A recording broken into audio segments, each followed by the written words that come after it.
Dr. Sabrina, today we're talking about scaling your business without sacrificing your lifestyle. So good topic. It is. And, we're celebrating 20 years of Tap the Potential. You are just such a powerhouse.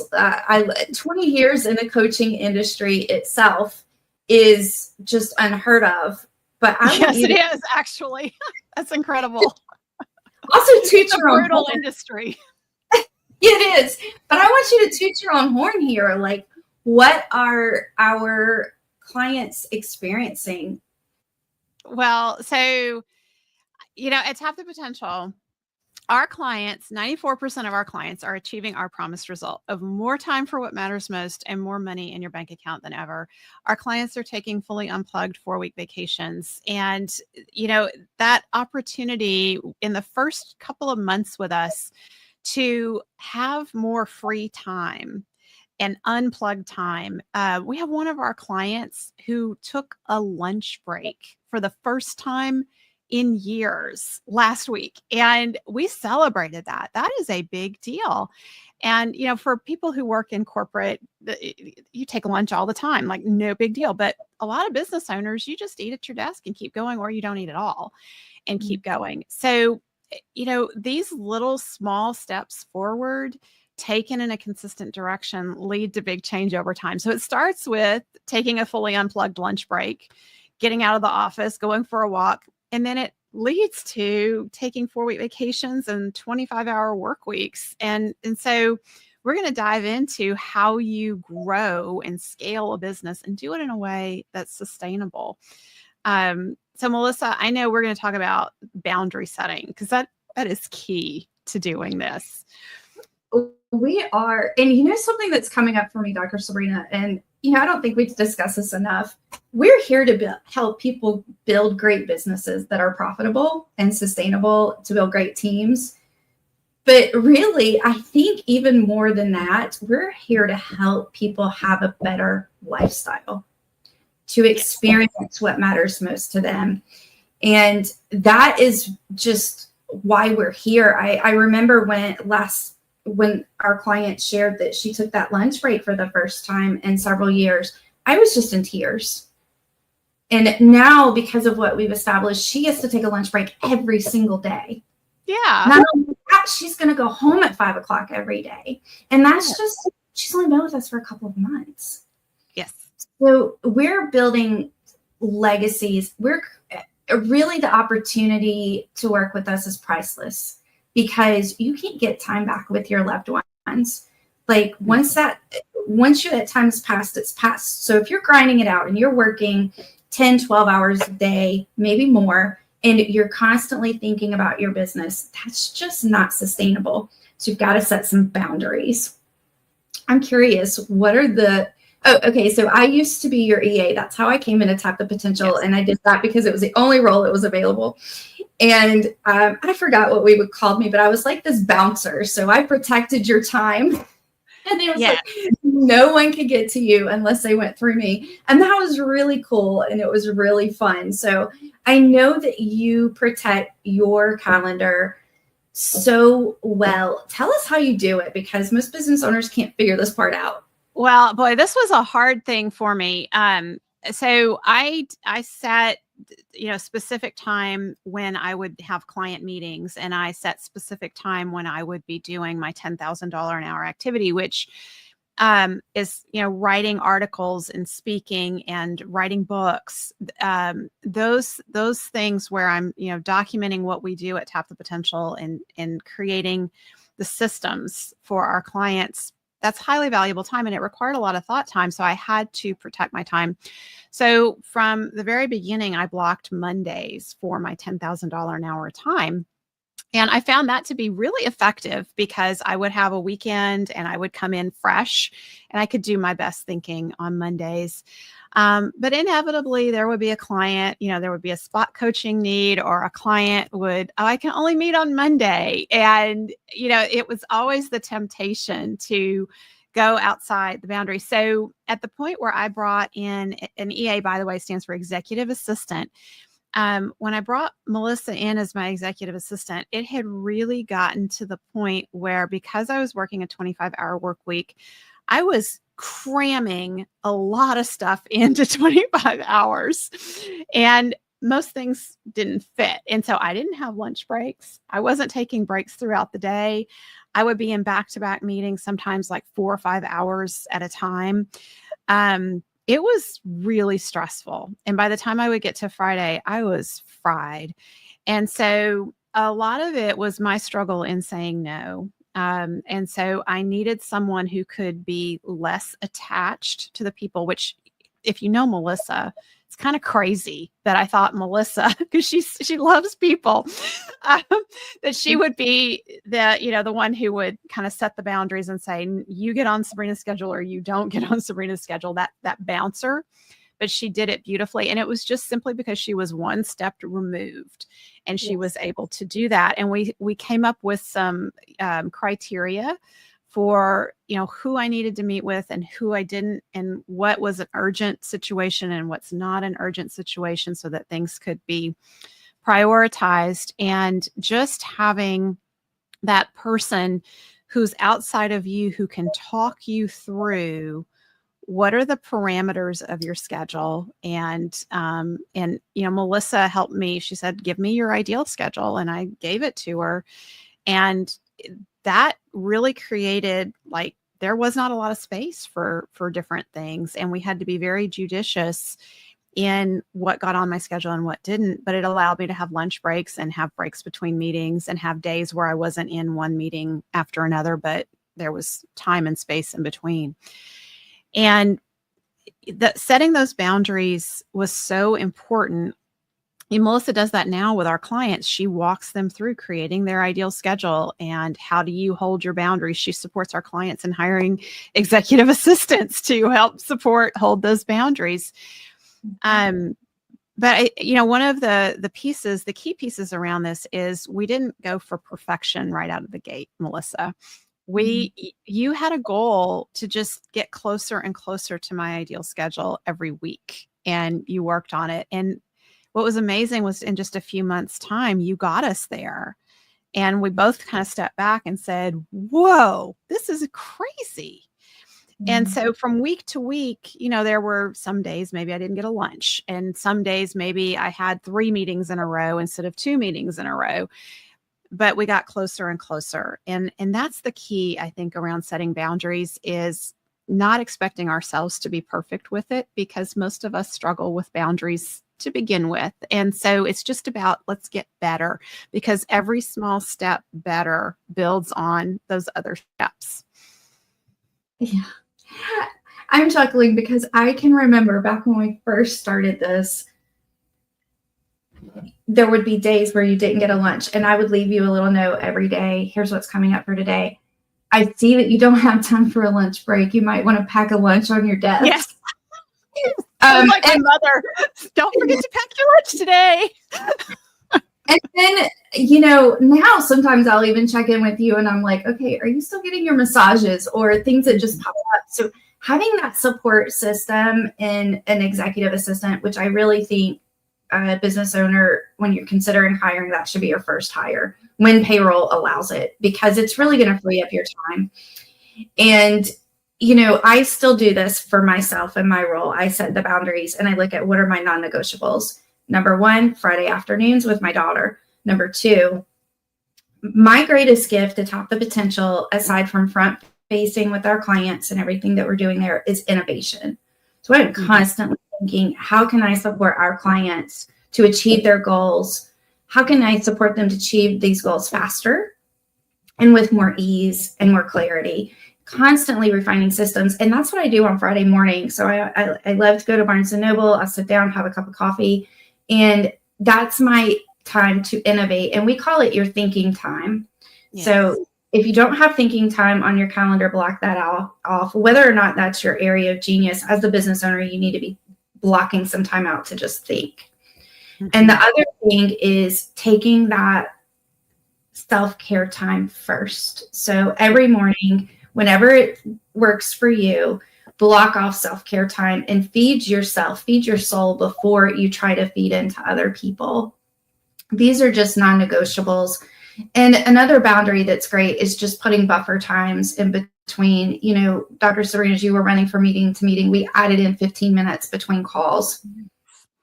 And as you grew the team, me, and I came in to support with groups, and then I could take over coaching the groups, then that freed your time up even more. So that's what we're really looking at too, as you grow, as getting the team members in place that can help free up your time so that you can actually grow the business. Yes. So go ahead. Well, what I want to say about that is all the lessons that we learn as business owners around how to set boundaries, we have to then take the time and support our team members in learning their own lessons in that for themselves. Because when you're hiring A players want to do their absolute best for you. And when they're on a small team, everybody is stretched really thin because you're filling multiple roles as the business is growing. And so supporting your team members in learning to set boundaries and being able to say, oh, I worked 5 hours more than I was supposed to this week. And not from the perspective of I'm a complaining team member, but from that perspective of I'm bringing this to attention because we need to look at, am I doing the most critical activities? Did I spend those extra 5 hours on $10,000 an hour activities? And if so, what was I doing at the first 10 hours of the week? And was that the highest and best use of my time?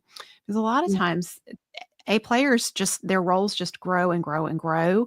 And when we're not stepping back and helping them to evaluate, oh, this needs to come off your plate and it needs to get delegated, then they're getting burnt out. And that's not sustainable. It's not a sustainable way to scale. You don't want to burn out your A players. For sure. One thing that we do to support business owners who are working too much is have them do a time audit. Mm-hmm. We often allow our time to control us, and then we say, well, I don't have enough time in my day. But I really believe this motto has changed a lot of things for me. I've changed my mindset to say, I have all the time that I need to do the things that are most important.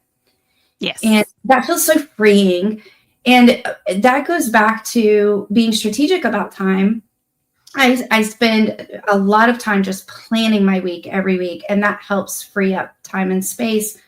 But the other thing is when you conduct the time audit, you really get to see how much time you're spending in certain areas. And I'm on salary, but I clock in every day. And when I shift to different activities, or if I pause to take a lunch or whatever, I clock back out. But it allows me to see that I'm spending my time on the most valuable things. And then I'm walking my talk because at Tap the Potential, we work this 25-hour work week. So these things are very important. And even as the business owner, it's important for you to have periods where you're looking at your ideal calendar and conducting that time audit, because it will help you be more efficient and it will help you work less. Mm-hmm. So talked about empowering your team. Let's talk about the systems that you need to put in place so that you can just trust your team to show up in their greatest capacity. So in my experience, there are two critical systems that have made the biggest difference. So the first system is a regular one-to-one meeting with your leadership team, the people that are making decisions with you and supporting your initiatives. That can be weekly or biweekly, but it needs to be sacred time that's on the calendar, and they know that you are there to listen to them and support them. And really the mindset for you as the business owner going in is, how can I support you? What do you need? And that is an opportunity to really check in with the team members and understand what's going on from their perspective. It also builds the relationship so that when you have to give critical feedback, you have lots of positive deposits in the emotional bank account before you're making a withdrawal. And it also allows you to give that feedback from the perspective of, I'm here for your success. I see you struggling in this area. Let's look at this together and let's come up with some solutions, which creates a safe, supported work environment. So all of these are systems that build safe relationships where there's a high level of trust. And this is important psychologically because when we are on teams where we don't trust, we operate from fight or flight. And we don't do our best thinking when we are in fight or flight. We often make choices that make things worse, and we end up cleaning up more messes down the road. So these are systems that create and build trust. The second system that is absolutely, it's been a huge game changer for us, is to have a project management system. And because we had too many things going through email, Voxer, Slack, and our team was lost. Like, what's the priority and where do I focus and who's doing what and what's the status on this project? Because we had way too many projects going. So Melissa, I want you to talk a little bit about the benefits of having a project management system and how that's so important for sustainable, scalable growth. Most often when you have a team member that's not performing, it's because they're not effective systems created. Yes. So systems are vital because your team member needs to be set up for success. In the project management tools also, we're always refining these because anytime there's gaps in the systems, mistakes happen. Mm-hmm. And it's really important to take everyone on your team and have them start building out systems so that, one, if they're out, the business can still run. But two, especially if you're having any issues in your client delivery, you want to go to the systems first and just walk through those and just ask, okay, well, how do we perform this specific thing, and go step by step. Yes. And just constantly ask the question, okay, well, what comes next? And be mindful, if you're holding things in your head and it's not in a living system, then there's going to be opportunities to drop the ball by your team members. So the project management tool is so critical. And I want to circle back to the one-to-one meetings, because we talked about how when I came in to Tap the Potential, I was your executive assistant. If we were not having one-to-one meetings, I would not be the lead strategist today. No, you wouldn't. You were able to get to know me, and you were discovering I got my life coaching certifications, my director of operations certifications. All of these things were happening in the background that you never would have known had we not having those regular one-to-ones. So they are vital to success. Absolutely. And when you have the one-to-one meetings, your team members get to share with you how they're growing and developing, what parts of their work they love.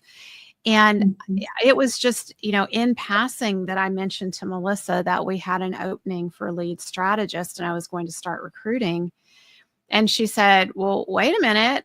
And that, if we weren't doing one-to-ones, that level of trust, because that was a huge, you have to think about this. Someone who's come in as an executive assistant to raise their hand and say, I want to be a lead strategist, and to say that with confidence.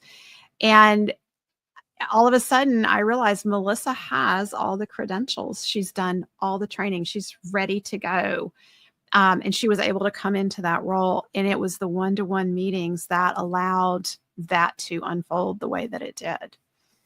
Yeah, I'm so thankful. So as we close out, let's each share one tip on how to balance staying present in work and life. And I'll share a tip that came up in our small group yesterday. One of our business owners was sharing how she just gets these texts from clients at night. And I said, well, do you have a business phone? And she said, yes, but they still have my personal number. And I shared, you need to use your cell phone that's for business, and put that away at a certain time. Train your team members and train your clients to know what time you're unplugging each day. And if there's a fire, the fire department has your cell phone number. Just try that everything's going to be okay and put that down, and then make sure you take steps to remove your other number. And, just to be able to fully unplug and not look at your phone with your family, because let's face it, your family knows what's going on. They know you're interested in working. So cutting all the apps off. If you're getting email on your phone, shut all of those things down so that you can be fully present is my very top tip. So Dr. Sabrina. With it being summer, and I know we have a lot of parents who are working and juggling childcare, one of the things that I've learned during the summer is I make my children aware of my work schedule. So when they're past the age of 5, this is when it becomes possible. And they understand that when I'm working so that I can be done at 3:00 and then we can go have fun. And so when they come and say, well, could you take me to the pool? And it's 12:00 in the afternoon. And obviously I can't. I will say, I will take you at 3. And so they know when I'm going to be fully present at work, because that's when I'm working. And then I have a boundary. And when I'm off, I'm off. So it goes right back to what you said, Melissa. Our families know when we're working, when we're not supposed to be working. And if we respect the boundary and we're fully present with them when it's our off time, they're going to respect our boundaries when we have to work. I love that. So I actually leave a Post-it note on the refrigerator for my stepson. And this is when my last meeting is going to end, and I'll make him little snacks, put in the fridge, and it just sets up that clear expectation. And it really creates so much ease in the relationship.